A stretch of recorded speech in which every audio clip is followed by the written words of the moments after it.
Hello and welcome to Advisor here in Autoportal, and this of course is the place where we answer your queries. Now today's query isn't really a car buying query, it's a question which a lot of people you have asked me over the last few months, and you have asked me a question which says that what do I need to start my own YouTube channel? Well, to be honest, you don't really need too much. You just need one or two cameras to start off things with, and you also need a mic. Now what we have is of course a GoPro which we use. Now it's an old GoPro, it's a Hero 3.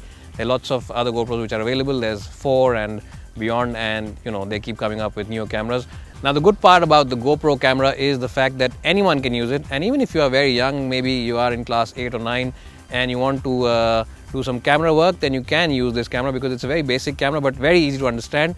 And the best part about this camera is the fact that it really does give you very good results without investing a lot of money into it. This one costs roughly about 26 or 27 or 30,000 depending where you are staying at, and also depending on which website you decide to buy it from. Of course, if you want better results than the GoPro, you can also use an iPhone or any high-end phone for that matter. What you can do is, along with the phone, you can also use a wide lens. Now I am not sure how much that costs, but it's not very expensive. You can use a wide lens on these phones to get better picture quality.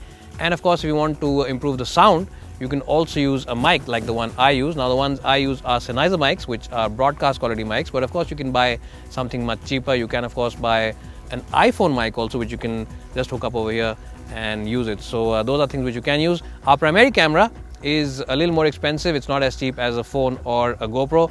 It's a Canon 5D Mark III, and we have a lot of lenses that we use along with it, along with the tripod. So in total, this camera costs roughly about 3.5 or 4 lakh rupees depending on what lens you use.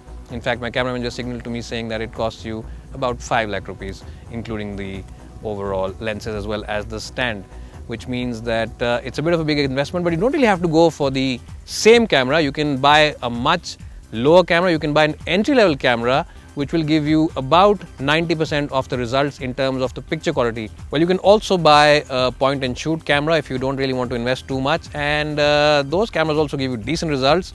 What you of course need to keep in mind is what content you will be using. It doesn't matter what camera you use, but the content that you put into your videos will ultimately decide the amount of success that you get, and will ultimately decide the number of subscribers as well as viewers that you get. And to be honest, the content should be something which is useful, something different from what is already available in the market, and it should also be something that whoever's looking at it will come back again and again and again to find out. So that's something that you need to be very, very sure of. The content really is the king at the end of the day, no matter where you are. Maybe you are on a YouTube channel, on a television show, or even you have your own website. It is the content at the end of the day which decides how good you really are.